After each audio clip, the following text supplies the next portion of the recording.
PSM Makassar dan Persikabo 1973 akan bertemu pada pekan ke-12 Liga 1 2022-2023. Kedua kesebelasan akan saling jegal demi 3 poin di Stadion Sultan Agung Bantul, Daerah Istimewa Yogyakarta pada Senin 5 Desember 2022 pukul 16:30 waktu Indonesia Tengah.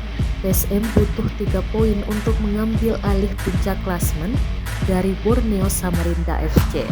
M. Arfan CS saat ini bertengger di peringkat 3 dengan 22 poin. Sedangkan Persikabo 1973 berada di peringkat 7 klasemen dengan 19 poin. 3 poin akan membuat Manahati Lestuzen CS masuk jajaran 5 besar klasemen. Pelatih PSM Makassar, Bernardo Tavares, menyebut Persikabo 1973 lebih baik dari timnya. Hal ini tak lepas dari torehan positif diraih Persikabo melawan tim papan atas klasemen. Skuad Laskar Pajajaran berhasil menaklukkan Borneo Samarinda FC dengan skor 3-2 pada pekan ke-8 Liga 1 2022-2023.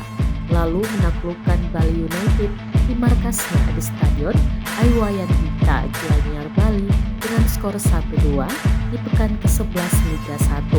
Di sisi lain, PSM hanya mampu bermain imbang 1-1 di pertandingan terakhir lawan Persis Solo. Ditambah 3 pertemuan terakhir PSM dan Persikabo, Laskar Pinisi tidak pernah meraih kemenangan, 2 kali kalah dan sekali imbang. Pada Liga 1 2021-2022, di pertemuan pertama, PSM hanya bermain imbang tanpa gol dengan Persikabo. Saat ini saya kira Persikabo 1973 adalah tim yang lebih baik dari PSM, sebut pelatih berkebangsaan Portugal ini saat di match press conference PSM versus Persikabo pada Minggu 4 Desember 2022. Tavares telah mempelajari skema permainan tim besutan Jajang Nurjaman. Laskar Pajajaran memiliki sejumlah skema permainan, akhir-akhir ini menggunakan skema 3-5-2. Ada pula skema alternatif dengan 4-1-3-2 serta 4-2-3-1.